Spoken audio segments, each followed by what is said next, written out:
Hello and welcome back to our penultimate session of IDTX 2024. We are scarily close to the end of this year's event. So I'm not going to waste any of our time here. I want to hand over straight away because we've got another event backing straight onto this one. Clea, the stage is yours. All right, thanks so much, Tom. Before I get into it, there is a QR code on the screen here if you would like access to the presentation and my messy speaker notes. The session is about the following. So I want to give you a sense of what you're in store for our next 30 minutes together. I'll just read the abstract. Too often, a course or e-learning is the default solution to a training need. What happens when we pause to consider the impact of a simple solution at the start?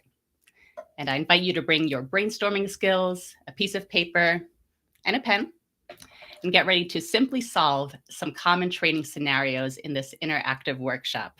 Here we go. A little bit about myself. I've been a learning designer since 2016. A former colleague described me as the most enthusiastic person she's ever met about instructional design, which is a little bit embarrassing, maybe true. If you are like that, I would love to get to know you too. It's one of my passion special interests. I'm honored to be here and learn from so many international friends. And I want to give Tom and anyone who's over in the UK a shout out because I lived in Oxford, England for about 4 years. I had to adapt my English both ways. So lived across the pond and really loved my time there. To get a little bit more personal, some of my favorite things are shown in photographs on this slide here. I'm a person who is confused over Colorado weather. There I am wearing a tank top on a snowy day. I love skiing with my husband. We just got into it about a year or two ago. I love ice cream, even when it's snowing outside. Had some again last night, in fact. And I love my dog, Cheyenne, who is there in the bed with me. But in real life, she's sitting behind me on the couch in my office. The last bullet point here, while I want us to think beyond defaulting to e-learning, I promise I don't actually hate e-learning. I thought about learning that skill set, but honestly, tinkering with an articulate storyline trial for just 10 minutes made me want to throw my computer out the window. So I have immense respect for folks who are talented with that technology. And I do really think that e-learning and courses have their time and place. But I want us to think a little bit more broadly, and in many cases more simply. Our focus will be what else can we do? Because e-learning takes a long time to build if you've ever tried to build it. I want to give a shout out to Anna Poli's session from IDTX this past week, which walked us through different formats, such as written content, microlearning, screencast videos, podcasts. So when we get into the hands-on part of this workshop coming up next, keep some of those ideas in mind.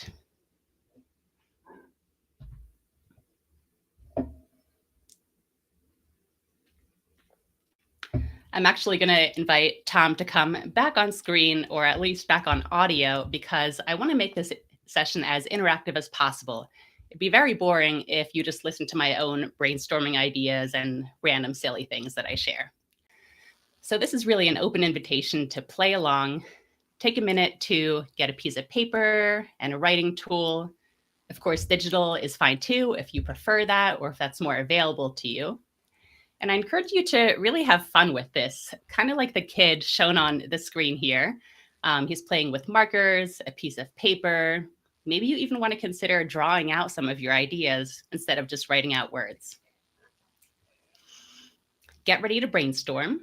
If an actual hat or thinking cap helps, go ahead and wear that. For me, I don't need to wear a hat. I'm kind of always donning my thinking cap. Third point here, I really want this to be a judgment-free zone. The benefit of brainstorming comes from sharing multiple ideas. So no idea is too silly or dumb, and please hold your judgment. I do invite you to share in the live chat if you're here while I'm presenting live on Thursday, February 15th. And if you are watching this session afterwards, go ahead and share some things in the comments section. I think the IDTX YouTube channel is wonderful, and I'm always shocked by the lack of comments there. So let's blow up the comments for this session at least afterwards to continue the conversation.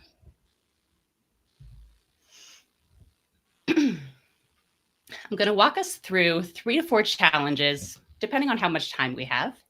And whenever you're ready, start adding your ideas on what we could do to solve the current training need in the chat. This first one, challenge number 1, time management, is inspired by Helen Marshall's talk at IDTX this week. She talked about the importance of digging into the root cause of a training problem. The Toyota 5 Whys exercise comes to mind. So rather than just taking this at face value, every employee needs time management training. Why do they need time management training? Why? Sometimes I feel like a 4-year-old when I ask those whys, but they really do help us get at what might be behind the time management challenges. This first challenge might also be inspired by something that I experienced in real life at work. I was told our whole team of instructional designers needs time management training. They are just routinely late with projects. They have to manage multiple projects, so it's not like we can reduce their workload. And there are some big quality issues in the deliverables. Needed a lot of reworking, etc. I'll tell you what happened in that maybe real life situation. We did get time management training. And guess what? It didn't solve the problem. I wonder why. So if you think about these challenges, company says people are routinely late. They need to manage multiple things. There's quality issues in the work. What might we do instead of an e-learning course on time management training? I'm going to go ahead and open the chat on my end so I can see ideas that are starting to come through. Yes, I agree that ice cream is the greatest food ever. Should really be its own food group at the top of the food pyramid. And to give you a little bit more time to think, I want to give Tom a shout out for sending me these amazing stickers in the mail. It says, never trust a pyramid. Bloom's taxonomy wasn't meant to be a pyramid. Dale's cone, etc. I totally agree. Like, I only trust the pyramids in Egypt because those are architectural feats of amazingness.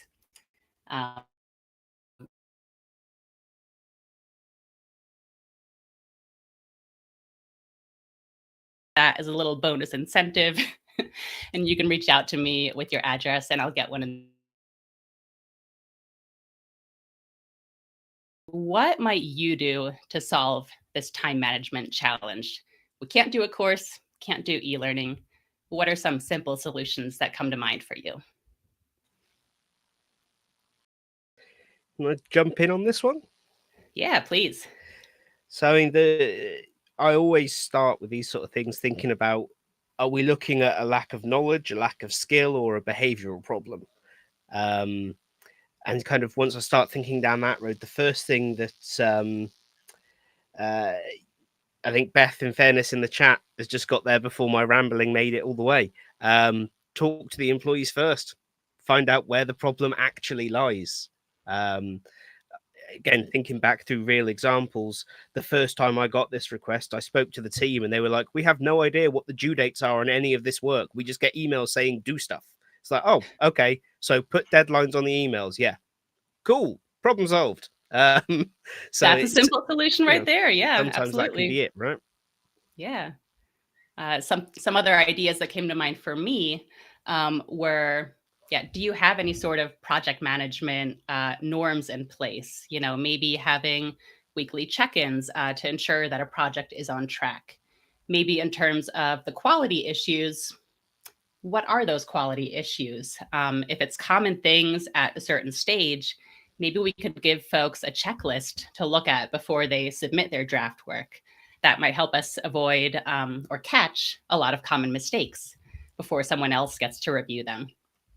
And something else that comes to mind is, just seeing what you can build into the environment where possible, like at the start of a project and as it goes along, have those milestone deadlines and calendars. Make sure that there is a way to reach out to the project manager or the person overseeing it if there are concerns about meeting deadlines. Maybe things can be shifted around and, things happen. Sometimes deadlines get missed. Sometimes they get missed for a good reason. I think we always need to take a more humane and kind approach in terms of working with the people who are collaborating on this together to solve those problems.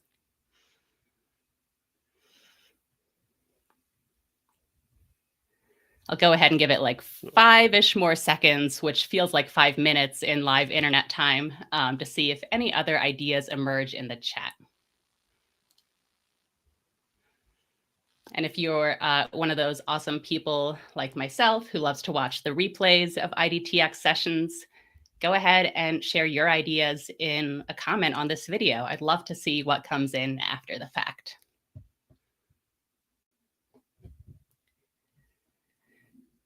I'll go ahead and move us to the next challenge, which is going to be a little bit more fun. Oops. Here we go. Challenge number 2, tea time. Now, this might not be your typical training challenge, but I think, and give me a 100 reaction in the live thingy where you can interact with the session if you're watching right now. If you have ever built or experienced training for an awareness issue, maybe it's a new policy being implemented, maybe it's a key reminder that you need to do at a certain point of the year. Sometimes it's not always a skill that we have to learn. Sometimes it's spreading awareness about an important initiative that the company wants you to do. I've certainly taken my share of Articulate Rise or microlearning type of courses for this type of thing. This challenge here on tea time was inspired by one of my favorite traditions when I worked at the University of Oxford continuing education. I first worked in their HR department and later in a marketing function. Very different approaches to tea time. I remember in HR, we had a strict time limit, like you could be there for 10 of the 15 minutes. With the marketing team, we may or may not have been hanging out in the gardens, having some tea and biscuits, cookies for the Americans for like close to an hour. That was a little bit more fun. So let's say that an in-person employer, maybe in the US, because I think we should all have more breaks and we should all have tea time, wanted to introduce this as an employee benefit, something to increase collaboration among different teams. There's research behind it, and they want to make tea time a thing at this company. Some of the barriers that leadership is saying is that they don't really see the benefit of it. They think that any time away from the desk is going to eat at productivity. And so we need to get leadership buy-in. That's a goal of this type of learning solution or awareness solution. Another concern is from the people suggesting it, they really love tea time and cookies, but will other people at the company go? Is there even going to be an appetite, pun definitely intended, for this type of thing? And then a minor concern, but still something that's pretty important in terms of budgetary constraints, is how do they know what the best biscuits are to serve? Cookies, again, translating English to English. They don't want to buy a bunch of stuff and have it go stale or uneaten. So they need to know what people are interested in. They need to account for dietary preferences, etc. What could they do to solve this challenge here? Tea time. I'll pause a few moments to see what emerges in the chat. And hello, Paloma. Thanks for joining. If you have any ideas, please go ahead and share them. Again, nothing is off the table. And while you're all thinking and adding to the chat, Tom, any ideas that come to mind for you? Yeah, so with this, I'm almost putting my my product manager hat on, to be honest, and thinking, right, Ooh, it's time for some user research and then a pilot. Um, yes, that's exactly what I thought of, honestly. So I'm really excited to hear more from you. this is it. I think, yeah, I think again, chat's already on it. Ask your Hmm. constituents, absolutely. You look at what those questions are. We need buy-in. Okay, what does buy-in need? Buy-in needs proof that what you're saying is right. Best way to generate proof is to run a pilot. To run a pilot, you need to know if the employees want it and what the favorite biscuits are. Best way to do that. Little bit of user research doesn't take very long. Key thing with user research is always stay out of it. Don't bring your biases into the room, because I will persuade everyone that custard creams are the very best biscuit, but it's not very helpful if I've just forced my view on everyone else. Good Um, point. I mean, there's no such thing as old stale custard creams, not when I'm around. Like leftover biscuits are not a great problem in my house, but I, at Same. scale, I could see that being a problem. Brilliant. Here we go. Beth as well. Going to suggest a pilot. Yeah, I think Beth might have even gotten to do a pilot in real life. So shout out to Beth Ooh. because we used to work together and I know we are both really eager to make tea time a thing. But that, building on that idea, I think often introducing a new cultural type of initiative requires like a change champion to some degree. So your pilot group might have a manager who is really eager to try this out, who is okay with taking a 1 week period to have tea time for their team, and have a way to measure, does collaboration increase? Do projects still get completed on time so that we have some data points to share with others who might be more nervous about committing to that type of thing? Social proof and data proof always really helps. All right, I am going to keep us going because if we have time, we might even get to my fourth bonus challenge. Challenge number 3A. Actually, no, I'm going to stick to my original plan, which was a choose your own adventure. This one is going to be a lot easier to share in the chat. I know some folks might be nervous. I used to be a really shy online commenter, and now I'm someone who some people might wish that I was less chatty. So I want to give people a choice here. I'm going to talk briefly through two challenges, and then all you need to do is enter A or B in the chat, and whichever one is more popular, we'll go with that one first. So 3A is employee turnover. People are quitting the job too soon. They're leaving bad managers. There's a pay issue to contend with. 3B is maybe a little bit more silly, but Tornado Watch, an in-person company where you go to an office to work every single day, needs to ensure that their employees are ready to deal with a tornado. Um, Maybe this is Kansas. I'm a big Wizard of Oz fan, and I can't think of any other place that has tornadoes at the moment. So let's say this is a Kansas-based employer.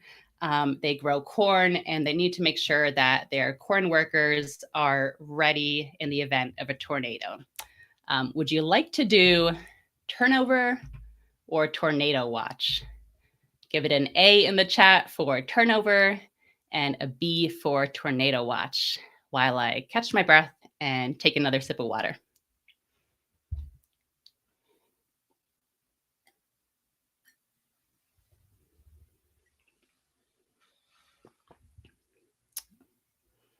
Uh-oh, we have an A and a B so far. It's a tie. Okay, one more B. We're going to go with tornado watch first, and then if we have time, we'll tackle the turnover challenge too. All right, so again, our Kansas corn workers. The eLearning team here is thinking, you know what, let's just crank out a short articulate rise course that tells people what to do in the event of a tornado watch. What they need people to do is shown on the screen here. Employees need to remember where to shelter.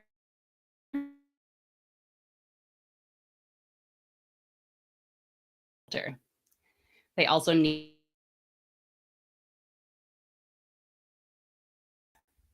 very popular business. And they need to make sure that someone for each department is able to coordinate getting folks to that safe tornado shelter. And last but not least, they need people to keep calm.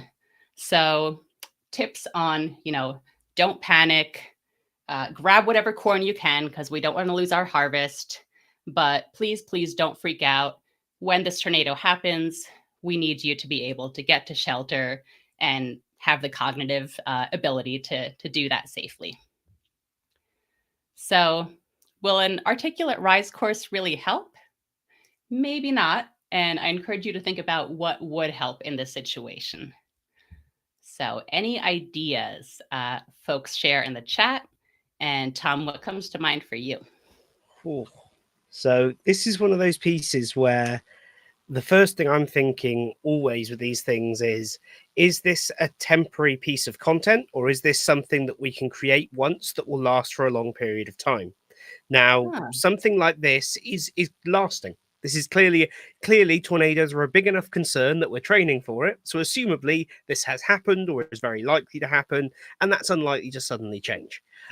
Similarly, we're probably never going to need to change our opinion from keep calm, stay safe, and basically don't die is a good baseline. We're unlikely to ever reverse that policy position. So we can afford to invest in this piece of training because it's important. Lives are at stake. That tends to be when I start thinking, how can we move this away from being, tick box compliance? Because this isn't tick box compliance. This is, when it happens, life and death, as ridiculous as it seems every other day. Yeah. So I'm starting to think, okay, so these are practical tasks, but we might immediately think role play. Great, role play a tornado is coming. People feel silly role playing conversations. Imagine asking them to pretend there's a tornado coming. They're not going to really engage with it. So I'm immediately thinking, what if we shot some videos of individuals around the business talking about their job when the tornado alarm goes off? You sound it in the background. You're having okay, so Jim, what are you doing? Right, well, I'm the, I don't know, the tornado coordinator. So when the tornado, my job is to do this. I'm going to be here to help X, Y, and Z. And this, you basically tell human stories and you piece those together. You make it a series of resources. Then realistically, this becomes just a front of mind awareness piece. So I'm then thinking posters around the workplace. I'm thinking screensavers. I'm thinking, what month is tornado month? Every year that we just put up some visuals around the office to remind people of the danger of tornadoes. Like a Sharknado poster, only with corn rather than a shark, that kind of thing. Love it. To kind of make this somewhat dangerous element a little bit more memorable. Yeah, I love that. And I think, stories are something that is always in style for me. They're really memorable. They're emotional. So we really do need that emotional hook in this situation. We need people to care about it and not just laugh it off or, tick the box. Yes, I have read the tornado safety compliance procedures. One other idea that came to mind for me was having the occasional tornado drill. So you let folks know this is coming up, but you don't say when it's going to happen. You would need to have a plan to appoint those team coordinators in advance, prep them for the situation, have a plan in place for if those people switch roles or leave the company, which no one ever does because they all love corn. Make sure that they appoint someone to take over that position, have it part of the job expectation. And then, what better way to prepare for a situation than practicing it in real life? You definitely can't always do that, but I bet that I'm not the only one who has had a fire drill at work. One time I did have one at my first job. And then there was another situation where I thought it was a fire drill, but there was actually an earthquake going on. And this was in Philadelphia, Pennsylvania. So not super common, a little scary. I remember still sitting at my computer and being like, I have to finish this email to the customer before I go outside, which is dumb. Don't do that. Treat a real emergency like an emergency and treat a drill for Tornado Watch as if it were the real thing so that people can practice getting to that space. they have a little bit of heightened emotions. They know that they were having a drill sometime this upcoming week, but they still weren't ready for it right then and there when it happened, because that element was a bit of a surprise. I love what you shared, Tom, in addition, thinking about the timing and information and when it's appropriate to deliver that. So absolutely, posters around the office. Love the idea of screensavers during tornado month. Anything that we can help bring that information to mind at a time when it's more appropriate, rather than like 11 or 7 months in advance, when you're going to forget it by the time it actually rolls around, or you're going to be so accustomed to seeing it daily that you just learn to tune it out. Really smart ideas there. Since we do have 5 minutes, I'm going to go ahead, and I know there was a little bit of an appetite for 3A employee turnover. This challenge was actually inspired by, I think, the very first LinkedIn Learning course on instructional design that I took by Jeff Toyster. He's one of my favorite trainers. It's now it used to be lynda.com back in those days. But this was a challenge that he was tasked in this video-based training to solve. He learned that from the department manager, there were poor hiring practices. So managers were interviewing folks for positions in a busy break room with a lot of distraction. There wasn't a lot of structure to how they did those interviews. And so, in a sense, no wonder people didn't stay in those jobs long enough. Maybe they weren't the best people for those jobs because the interview itself wasn't focused enough. Think about another reason that people leave jobs, maybe early on. They often leave a bad manager rather than the employer. So rather than doing employee turnover and retention training for the entire company, maybe we want to target a specific group of managers who seem to have more problems than others. Maybe we can talk to some managers who happen to retain really great teams and figure out what are they doing right that others are missing out on. And the last challenge here, or the last detail of this challenge that is often really hard to solve for, is people want more pay. I know I've left certain jobs because I was offered a better salary, and at the time my employer just couldn't quite match that, which is a shame. And I do miss a lot of those past colleagues. If you truly can't increase the pay wage, you might need to think about what other opportunities do you have to retain people. Maybe you need to get creative about other benefits. Maybe you need to be a little bit more open-minded to working remotely or a 4-day work week. Maybe experiment with it. And maybe focus on some other company culture perks and how we could weave those into interview discussions early on to get people excited about the long-term potential of working for that company. I kind of just blurted out some of my own ideas on how to solve this challenge right away, but I encourage others to share their thoughts in the chat. I see from Zara, apologies if I'm pronouncing that incorrectly, lack of flexible blended working, absolutely, especially post-pandemic, for sure. Tom, any other ideas that come to mind on how to solve this turnover challenge? Yeah, I mean, I think there's also the argument that they need to look into the fact that you should have some turnover, um, Yeah, and that a lot of turnover is good turnover. If people stay in your business, if everyone's been in your business for 10 years, your business is what we call stagnant. And people are going nowhere. People should good be point. progressing. It could be a prime example. I've worked in a place before that had massive turnover, but it's because what they did was invest massively in their people, train them. They became amazing at their jobs, and so they progressed really quickly in their careers. They were really proud of their turnover rate. So it is worth double checking.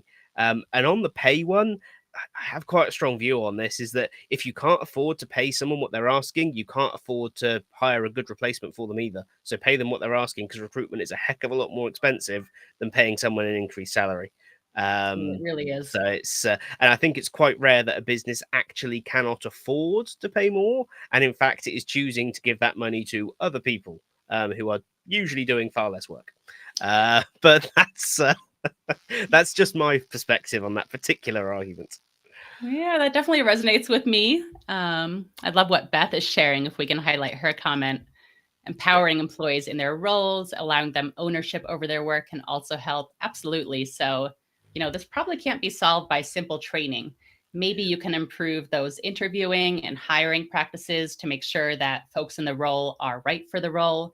But you probably also need, longer term and more difficult, but worth it, in my humble opinion, cultural and company-wide changes to retain those people. Or to celebrate turnover, to Tom's point, it can be something really great. So We I are know we're right at on time. I want to thank everyone for attending. Feel free to connect with me on LinkedIn.